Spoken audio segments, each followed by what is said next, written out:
In March 1943, in the unforgiving North African theatre, American troops who had just endured the brutal realities of combat were finally pulled back from the front lines.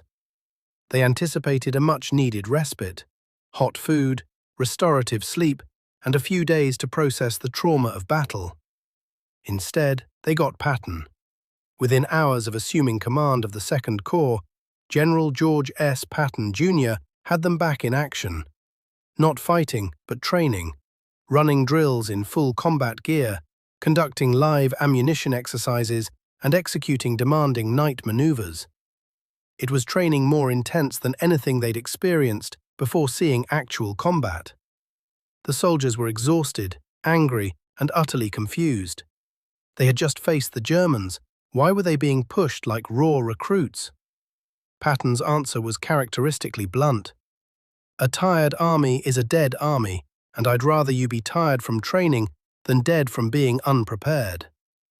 While other Allied commanders offered their troops rest between engagements, Patton did the exact opposite.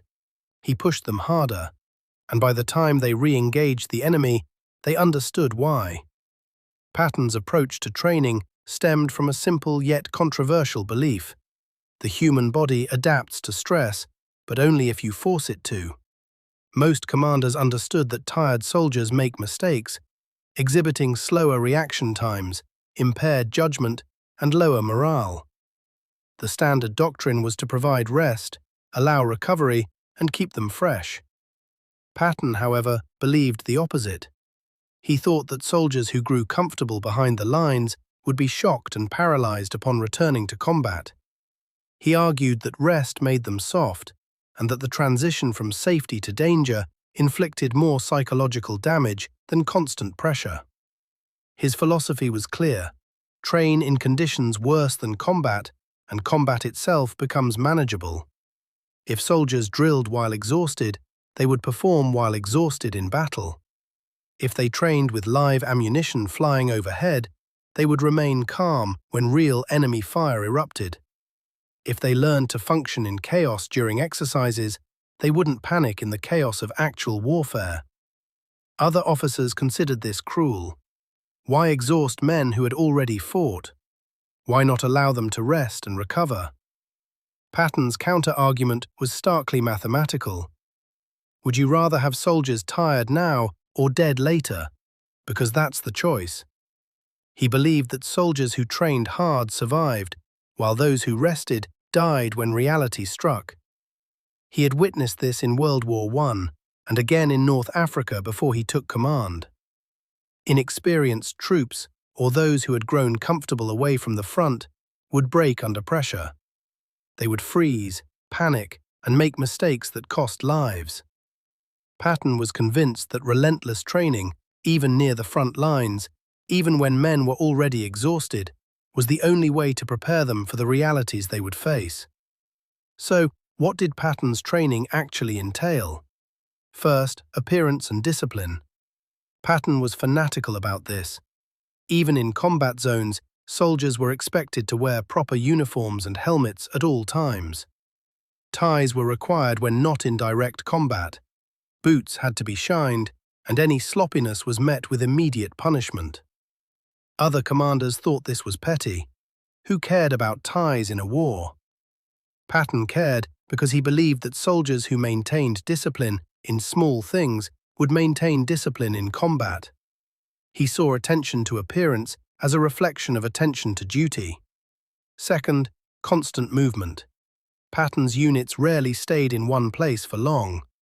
Even when not actively fighting, they were moving, repositioning, and drilling. He believed that static troops became lazy troops and that constant movement kept them alert and ready. Third, live fire exercises. This was arguably the most controversial aspect.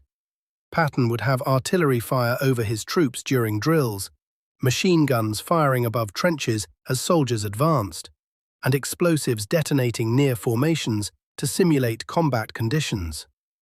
This was dangerous. Soldiers were occasionally wounded during training.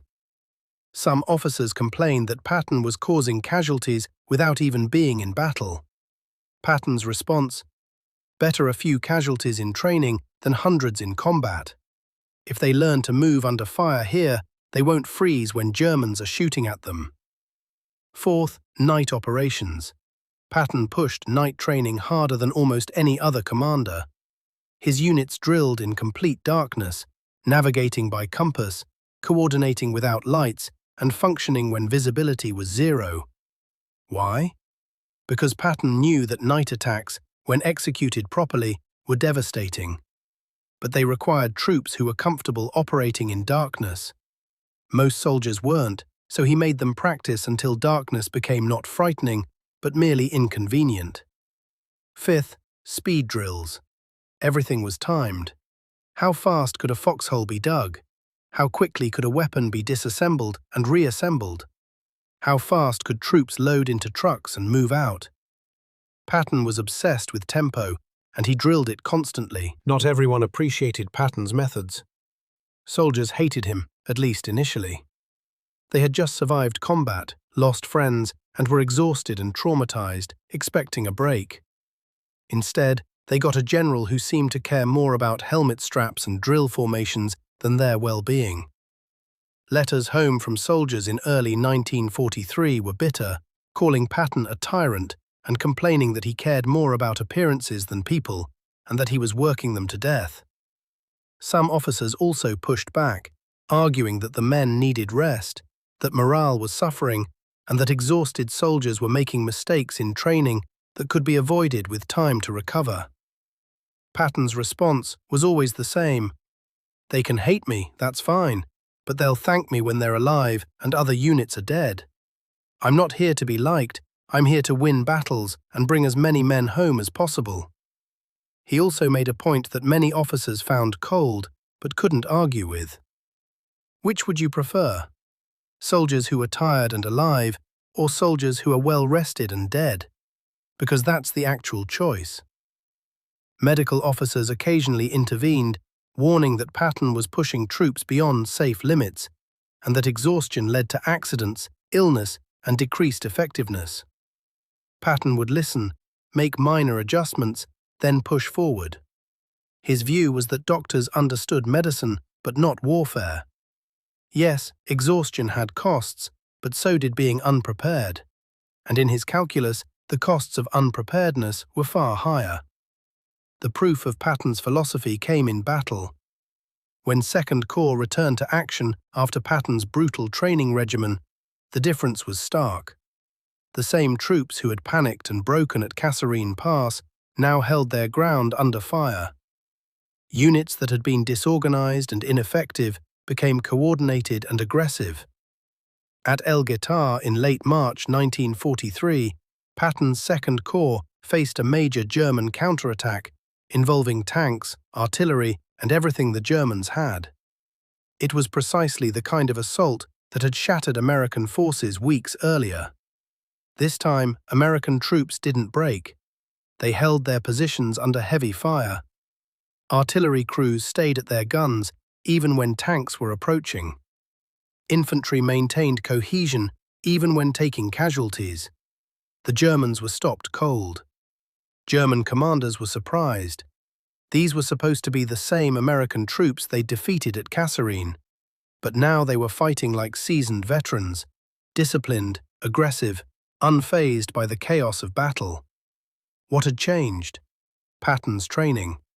Soldiers who had drilled under simulated fire didn't panic under real fire. Troops who had practiced coordinating in chaos could coordinate in actual combat. Men who had learned to function while exhausted could fight effectively even after days of combat. The casualty figures also proved it. Units that had trained under Patton's brutal methods took lower casualties in combat than comparable units that had received standard rest and training. Why? Because they made fewer mistakes. They didn't freeze. They didn't panic. They executed their training even under extreme stress.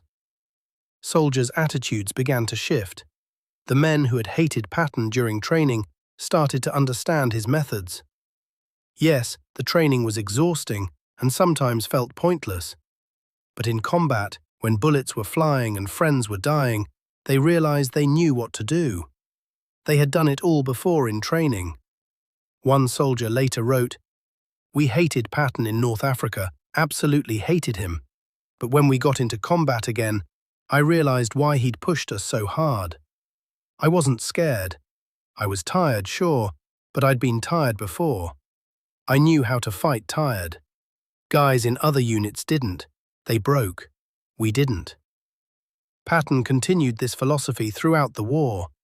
Even when the Third Army was racing across France in 1944, advancing faster than any army in history, he maintained brutal training standards for rear units before they entered combat. New replacements joining frontline units would arrive exhausted from what they thought was just travel. In reality, Patton had them training the entire way. By the time they reached combat units, they were tired but prepared. Other Allied commanders noticed. Montgomery continued to give his troops rest between battles. Bradley was somewhere in the middle, but Patton never deviated. Constant pressure, constant training, constant movement. The results spoke for themselves. Third Army units had remarkably low rates of combat fatigue and psychological breakdown compared to other Allied forces. Why? Because the stress of combat wasn't shocking to them. They had been under pressure constantly. Battle was just more of the same, but with an actual enemy. Patton's approach also fostered a distinct culture. Units under his command developed a reputation for being hard, aggressive, and relentless. This wasn't just propaganda, it was the result of soldiers who had been trained to function under any conditions and who had proven to themselves that they could. The irony is that Patton's perceived cruelty in training likely saved more lives than any amount of rest would have. Soldiers who were exhausted but prepared survived. Soldiers who were rested but unprepared died.